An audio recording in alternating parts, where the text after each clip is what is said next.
Welcome to Pieces of Hate, Episode 2, Misandry in Mental Health with Paul Elam and Tom Golden. Let's see what they're saying. We're going to be talking about misandry in mental health. And as you know, Pieces of Hate was designed for Tom and I both to give 4 items apiece for a total of 8 of things that bother us in the world of misandry in particular.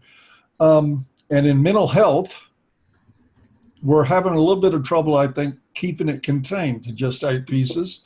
But we're going to give it our best shot. Give it the best shot. And if Tom, if you don't mind, I'd like to go ahead and go first with. Go, baby. Well, to put it to a really fine point, my number one thing that I hate about misandry and mental health is that the mental health field is full of misandry. It is a misandrist industry. Yes. That makes its money largely off of demonizing men and boys.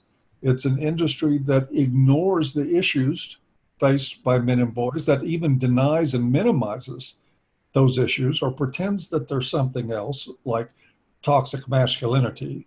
And this is where we get a lot of the patriarchy hurts men too dialogue and other things. But in every field you can think of, men's suicide, largely ignored as a gender issue.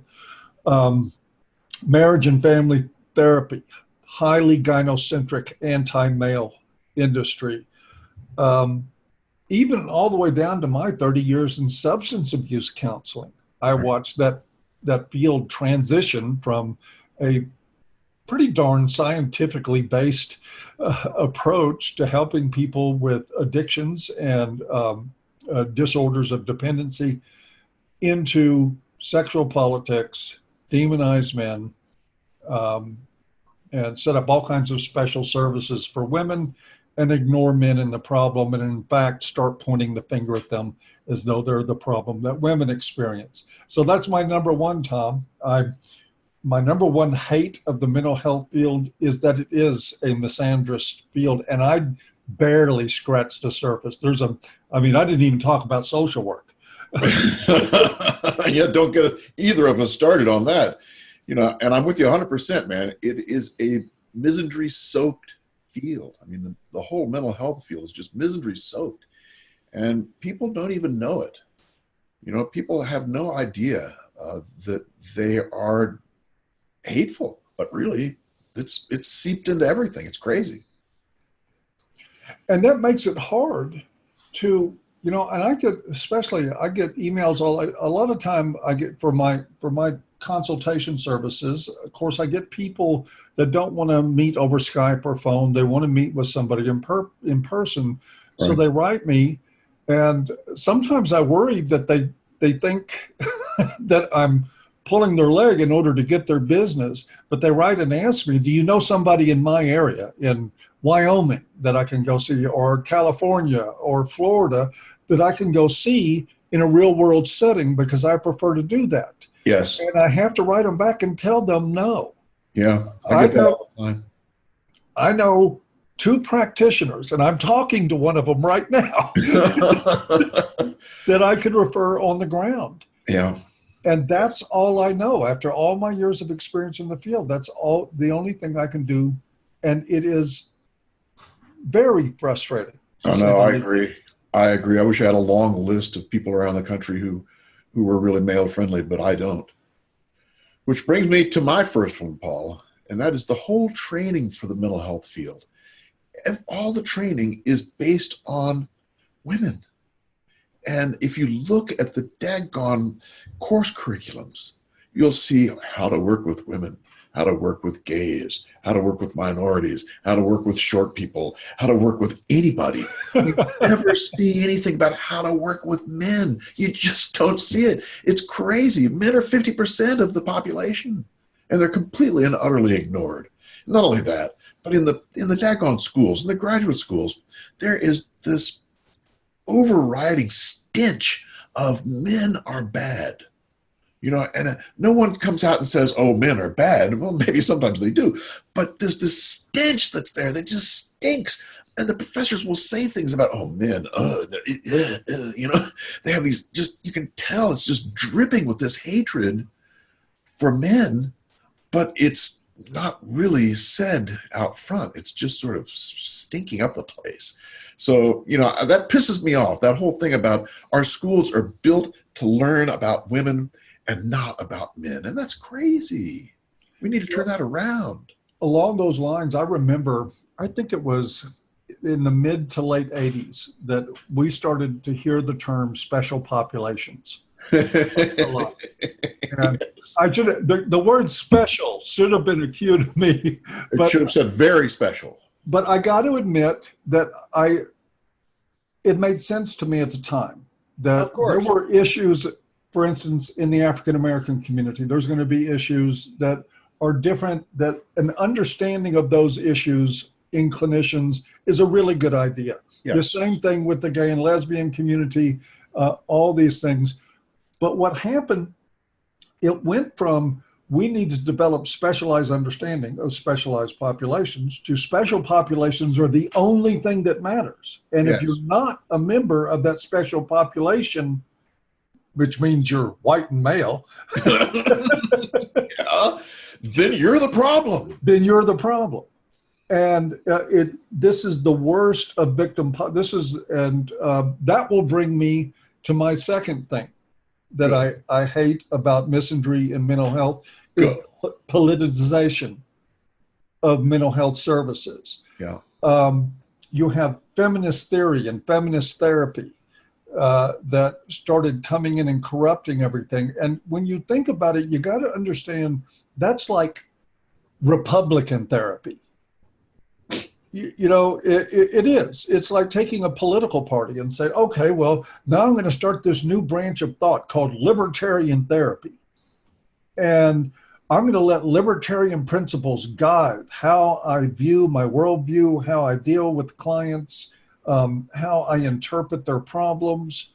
And certainly, since I am a libertarian, that's really helpful. So if my client has no job, I automatically know the fucker's lazy. There can't That's be. easy enough. Yeah, my libertarian principles tell me he has the same shot out there that everybody else. And God knows there couldn't be another reason for chronic unemployment like substance abuse.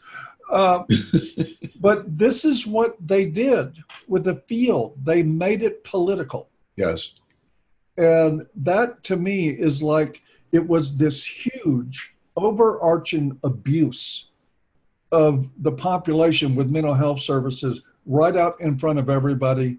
And very few people even did so much as raise an eyebrow. Gynocentrism. Ooh. People just don't care about men, Mm-mm. I'm with you. And so I think that puts me at 2 and you at 1. I'm sorry, it puts you what? I think that's 2 of mine and 1 of yours. Oh, look. He's coming in to give his say. Yeah, the pit bull said, you guys are being too serious. I'm going to come in here and put some levity in it. He's wet, too. Is he? Yeah, I think he's been out in the rain a little bit. My second one, Paul, is that, the way we process emotions is a critical piece in every kind of therapy you can think of. Every kind of therapy. But the mental health profession only looks at the way women process emotions. And they're completely and utterly ignorant of the way men process things. And there's this terrible tendency, this hateful tendency to try and force men into that female box, to make them women. Why aren't you crying? Why aren't you talking more about your emotions? Why aren't you this? Why aren't you that? It just drives me absolutely insane because the data is out there. I mean, there's plenty of understanding about our different ways to process. Guy, Jaak Panksepp, the guy that wrote that fantastic book on neuroscience, he says he mapped out the emotional parts of the brain. He mapped them out. There's 7 of them, he says. 6 of the 7 men and women are profoundly different in. This is biological. I mean, this is this is just no brainer. We've got to Oh, understand. but Tom, it's sacrilege to say that we have biological differences, especially in our brains. Yeah, that's my third one, but we'll drop that one for right now. But the whole thing about emotions just drives me absolutely nuts, because men, oftentimes, they're processing their emotions in beautiful ways, and everyone's telling them they're not crying enough. And the problem is, men don't even know that they're processing, because no one's ever said, hey, look, man, that's the way you process. I do this all the time in the work that I do. I tell them, hey, look, that's what you're doing. You're dealing with this by doing this. And he goes, shit, yeah, that's right, man. That's what I'm doing. It's like he didn't get it before then because no one ever tipped him off. The mental health profession should be the one to tip people off. And we're failing profoundly. And one of the great ways that clinicians can help men process feelings is, for me, in working with men, their feelings get processed there's two different states of being for them. At the beginning, after trauma, a lot of times men are paralyzed. They just feel completely shut down. They stop everything. And then after the initial shock, they start getting into kinetic movement. They get into action behind their feelings. Yes, yes. And so rather than look at them and saying, are you articulating your feelings, in this way or that way, like a woman would do, right? It's much better to look at, what is the guy doing?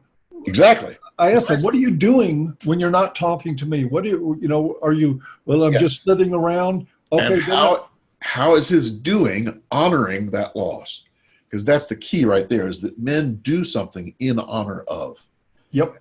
It's the honoring then that process the emotion. It's so simple, but nobody gets it all. Yeah. Well, and it's a really, really bad way to not get things on behalf of men, and I can tell you, I don't even have to ask Tom. I know he's seen this. I've been in 1,000 staff meetings where there were snide remarks, particularly from female clinicians, about men and their feelings. Yep. Oh, men and their feelings. Yeah. And like, they can't do it. They're not adequate. Exactly. And I listened to that for years, and this is a really good sort of fun story that I get to tell. I was in a staff meeting, and one of the, of course, it was an MSW, because they are the absolute worst at everything. I hate but to say this it. MSW female was talking about, men and their feelings. They won't talk about their feelings. And I said, from all the way across the room in front of everybody, what, you mean with someone like you?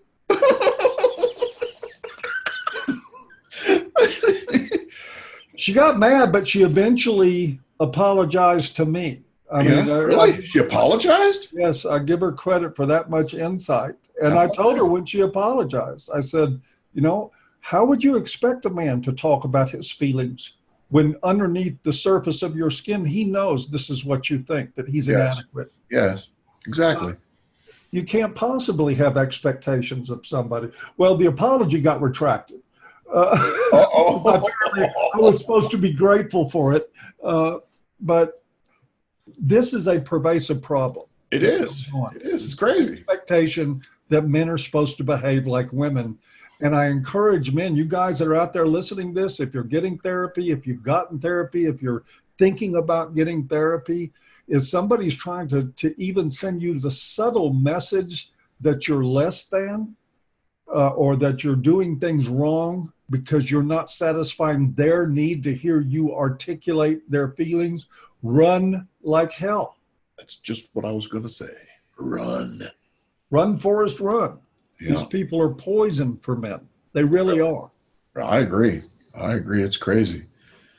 Crazy stuff, man. So what's your second one or third one? This will be my third one. Yeah, what's your third? My third one is that I absolutely hate, is the corrupt, absolutely wrongful way that the mental health industry handles the issue of domestic violence. Yeah. And this is one, we've talked about this before. This is not going to be new to anything in our audience, but if I've got to stick with my top 4 items, absolutely the lie that women are default victims and men are default perpetrators, the lie that domestic violence is a result of patriarchy, the absolute lie that women aren't perpetrators, and the intentional, willful ignorance about relational aggression. Yes. In relationship. And it's willful ignorance. They don't want to hear it. Your average clinician out there that is dealing like a LMFT, a licensed marriage and family therapist that is dealing with a couple, and it comes up that the guy slapped her once, you will see everything in that whole milieu shut down right then. And the only thing that we're going to talk about is your physical violence. And you can't talk about what led up to it. You can't talk about what she did. I don't care if she was abusive. There's no excuse for ever hitting a woman. You might as well be doing therapy with fucking Joe Biden, because that's what you're getting from a licensed marriage and family therapist 99% of the time. And they do not know what they're talking about. And they are enabling hidden violence and hidden abuse to get justified right in their office. Yep. By focusing entirely on the man. And that's not excusing a guy hitting his wife. Don't need to make an excuse for that. But there is always a bigger picture than you take one slice of 5 seconds out of somebody's life, out of a relationship, and say, we're going to define the entire relationship by that 5 seconds. That's crazy. It's absolute craziness. But Paul, it just makes it nice and simple. Yes, it does. It absolutely does. And it'll keep her coming back. Exactly right. And here's how they work this.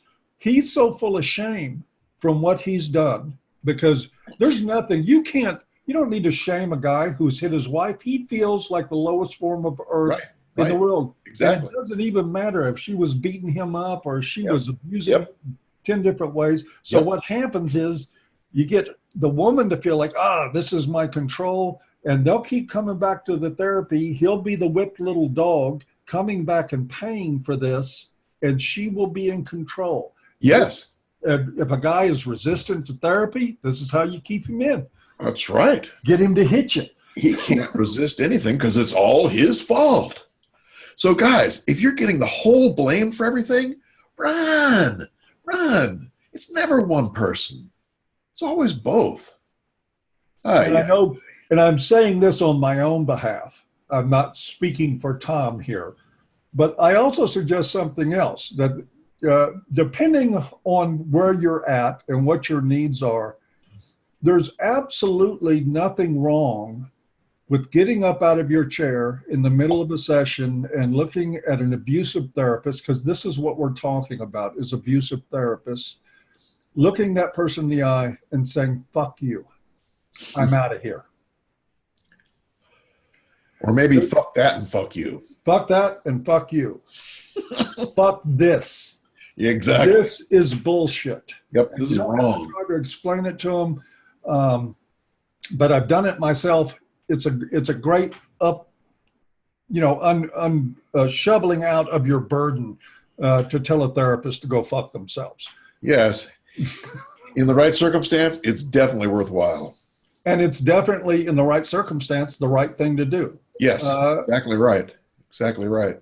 Sometimes maybe it would help the therapist to wake up a little bit too, you know? Who knows? Then again, maybe they couldn't wake up.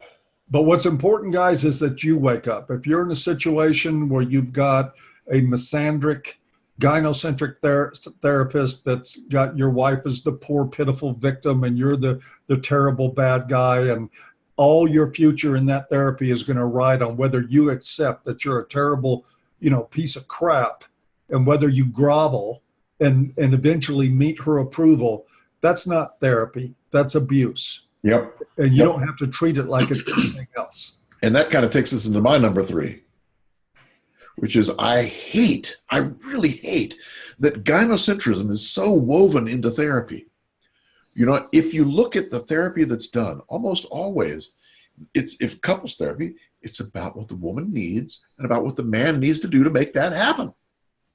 It's crazy. And this whole thing is this gynocentric bubble that says take care of the women and make the men responsible, which is real easy to do, but it's never right. because it goes both ways. But oh my gosh, I mean, I cannot tell you. I had this client one time who had lost his job. He's a really wealthy guy. He lost his job. His father had died, and he had surgery all within a month and a half's time, right? So the couples therapy, the therapist, what happens? The therapist is getting on him about how he's supposed to be taking care of his wife. I couldn't believe it. I called the therapist. I said, wait a minute.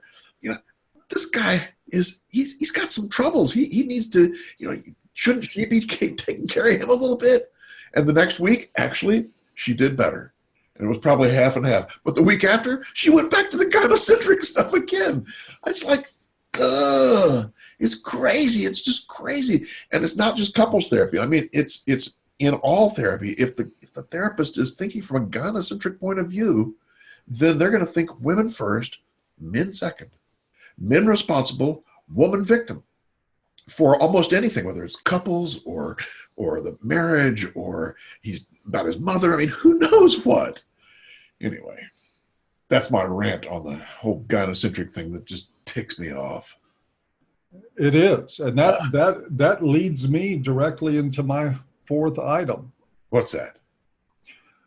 I hate the way that suicide is handled as this generic, just the total ignorance.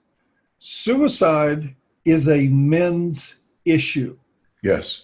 It is a men's, I'll say it again.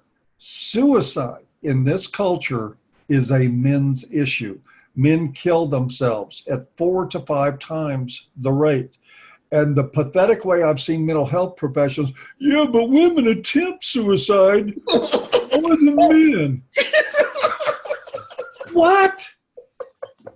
What did you say? You mean that you want to focus on women who didn't succeed and forget about men who did? I know, it's crazy. And and that's the gynocentrism you were just talking about. Yeah. Is there? They can actually rationalize their way very quickly into saying, well, women attempt suicide more. Yes. And maybe the thinking is, well, the guys are dead anyway, so, but, I think about that a lot because if you go to the sidebar of A Voice for Men, you'll see that we have a suicide counter. And it was geared to start from the day that A Voice for Men was established in 2009. And we're almost at 10 million. Really? 10 million male suicides. This is worldwide. 10 million men have killed themselves since A Voice for Men was established. Wow. And I really do hope to my heart, Tom, that there's a few less ticks on that clock because of the work that we've done. But 10 million men have killed themselves since we established A Voice for Men, and you still cannot go to a single suicide crisis center, any kind of government-funded suicide prevention program that will acknowledge that suicide is a men's issue. It's insane. It is, to me, that is, you talk about a major league fuck you from the mental health profession to men. That takes the cake. That takes the cake on domestic violence. It takes the cake on marriage and family therapy. It takes the cake on everything else I think we've talked about. I agree. They look at men killing themselves in an epidemic and say, but women try more. Well, I guess the men are just expendable. You think maybe that's it? I think it is. You go to these daggone suicide prevention websites, like the American Federation for Suicide Prevention and the blah, blah, blah. You go to the first page and you look for the risk factors, and they list like 5 or 6 different things. But they never, and I mean NEVER, they never say the biggest risk factor for suicide is being male, is having a dick. I mean, that's the bottom line. No one says it. No one. Nor do they want to hear it. I've been involved with these professional commissions, and one was about suicide in Maryland. And every meeting I would say, look, if we're not giving 80% of our time to what's causing men to commit suicide, then we're not doing very good work. And it would piss everyone off. No one would want to hear that stuff. You know, it was nutty. And they What still does are. that say? And these were people that were involved? These are the top people in Maryland about suicide stuff. So they gave me an opportunity to give a workshop. And I told the guy, I said, look, you need to put me on the top billing. You need to have me talk to everybody, not for just, but no, they give me this little workshop, off on the side about men and suicide. So what can you say? I mean, we just got to keep hammering away and doing what we can, but there's a huge bias out there against men. I want to make sure that we got that across correctly. It wasn't just that they're ignoring being male as a risk factor. Is that when you tried to talk about that, they got angry. Yes. And resisted. They didn't want to hear it. They didn't want to hear it. There are other things that are more important than suicide. It's nutty. It's absolutely nutty. So did they happen to mention what it was that was more important? Well, you could just look at what the other workshops were about, and about. Don't tell me women's issues. Yeah, that was probably half of them at least. Something to do with women and women this and women that and girls and blah, blah, blah. And, and try and get funding for males in suicide. And you can't find it anyplace, but there's a lot of money out there for girls. It's an interesting whole thing. It's, again, gynocentrism kind of raining down from above, and no one even notices. Gynocentrism and its twin sister feminism. And I mean, there is a difference. Lots of people are gynocentric that aren't feminists. I mean, yeah. I see, I'm not going to name names right now and stay out of the politics of it, but there's a lot of people that are out there preaching anti-feminism and couldn't be bored more with the idea of dealing with men's suicide. Couldn't care less. Yes. We see that all the time. Yeah. But it was hard. There is so much about the mental health field that is gynocentric, that is misandric, that is feminist and political, that is slanted against men, that does men more harm than good. Yes. I saw an article the other day. As a matter of fact, I tweeted about it. And the author of the article was blaming men for not availing themselves to mental health services, because you know how men are. They don't want to, seek help or talk about their feelings. Yeah. So we need to address toxic masculinity. Oh God. And this is, it's funny in one way, but in another way, it is terribly infuriating. It's terribly heartless and callous and ignorant as can be to be out here with this spiel of that. And so I tweeted about it, and I'll share with you what I said. Men are not avoiding mental health services because they don't want to share their feelings. They're avoiding the mental health services because they know that mental health services hate men. Yes. Men are practicing wisdom. Yes. And it's why I don't refer, like I said, if I couldn't get somebody into the one or two people I know into their offices directly, I won't refer to anybody. Yep. Because I agree. The odds are too high that I'm going to send them right out of the frying pan into the fire. And I'm just not going to do that. I know. I'm with you. In fact, maybe we should talk a little bit before we stop about how men can look for a therapist, and how they you want to do 4 apiece real quick? Let's do I have one more to do? I think I have one more. Oh, well. Biology. It just drives me nuts. There's a complete and utter ignoring of biology and how important biology is. And it ignores the fact that boys in utero get this testosterone flood that changes their brain and it makes them different psychologically. And testosterone itself makes them different psychologically. And there's all kinds of things that go on biologically that make us different. And we're running under a mental health system that is geared totally towards the idea that it's all socialized, no matter what. Everything is due to socialization. And men's violence. And that's why they can say, oh, men just need to be more like women. Then the world would be a wonderful place. Oh, yeah. Oh, God, it just drives me nuts because we're so different biologically. We've got to teach men that. We've got to teach the mental health professionals that. They don't want to hear it. I'll guarantee you they don't want to hear it. You know, this is another place where they get angry if you talk about, you know, biology. Anyway, so Yeah. should we talk a little bit about what men can do to check out a Well, therapist? just let me reiterate just the level of insanity that it takes to be educated, have master's levels education and higher, and to work where you're in a field where you need continuing education and you need peer review and you need all these things that are designed to make sure that you're the best of the best and that you really know your stuff. And you have a meltdown when somebody says men and women are different. That just, I mean, the level of crazy involved in this is just staggering. I know, I agree. And they get so upset. I mean, frighteningly upset. How can you say anything like that? Yes, how could you? Oh, God. Terrible. Well, there's these CAT scans here. Those CAT scans are lying. Those MRIs are lying. There's some differences in the brain. Oh, God. So what do we tell guys? I tell them flat out, I got a way that I think is ask a prospective therapist, I want you to tell me how feminist ideology has harmed men. Yeah, I like that. And if they can't tell you anything, or if they get defensive,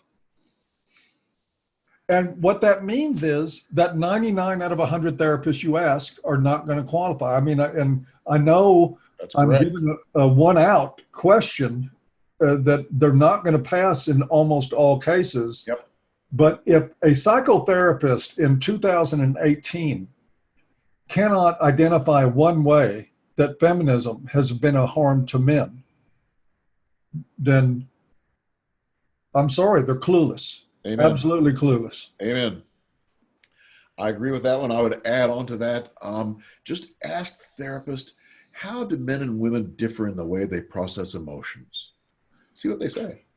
And if they give you some kind of answer about that, I mean, that's going to tell you a lot about the way they're thinking and about the knowledge they have about your way of processing things. So, And I can tell you what they're going to say, what most of them will say to that question. what do you think they'll say? Well, they say, well, women will use their insight and they will identify and articulate their feelings in a way that gives them a catharsis and healing and moving on. Yes. And men don't do that. Yes. Because that would be their belief in most cases. And it would be the problem they're going to try to fix in you, Yes. that you're not emoting like, and to be fair, there are, I think you and I talked about this once before, there is a small percentage of men who do articulate their feelings and process feelings very similarly to women. And I'm not saying there's anything wrong with you guys who do that. Oh, yeah, 20%. Yeah.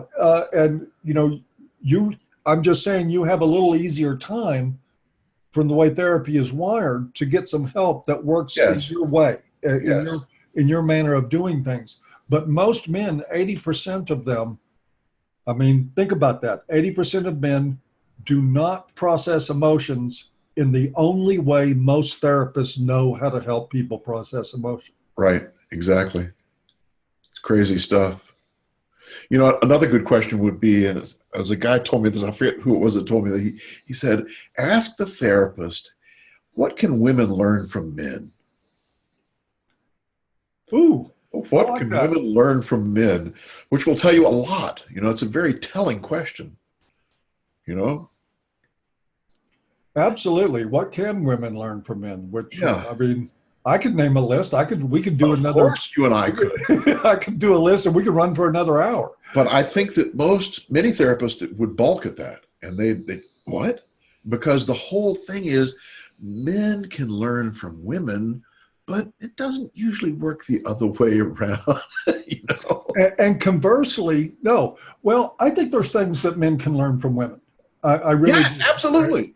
Yes. And I think that the answers to that question to ask a therapist, what can men learn from women? If they immediately go to how to deal with feelings, then there's your rule out, right? Done, we're done.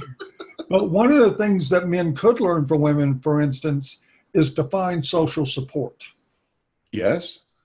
Men tend to isolate in a way that is not healthy for them. Of course, we beat them into that growing up their whole lives. And, and that's part of the, every sword has two edges.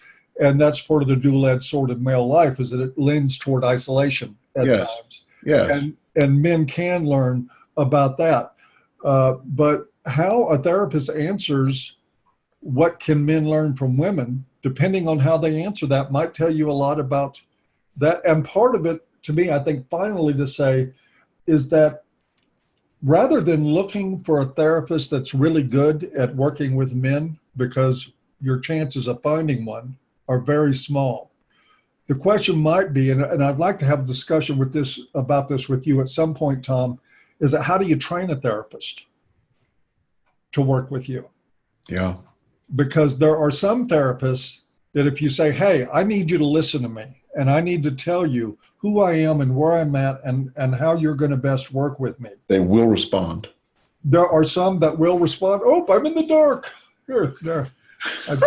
And like magic, I'm in the light. That was exciting. Yes, I think, I was talking too much crap about feminist therapists, and they're out there cutting my But you're right. There are some people out there who, if the guy can say, look, here's what I need from you, then they will respond to that. In fact, I've seen guys do that before. I mean, they're pretty good at that.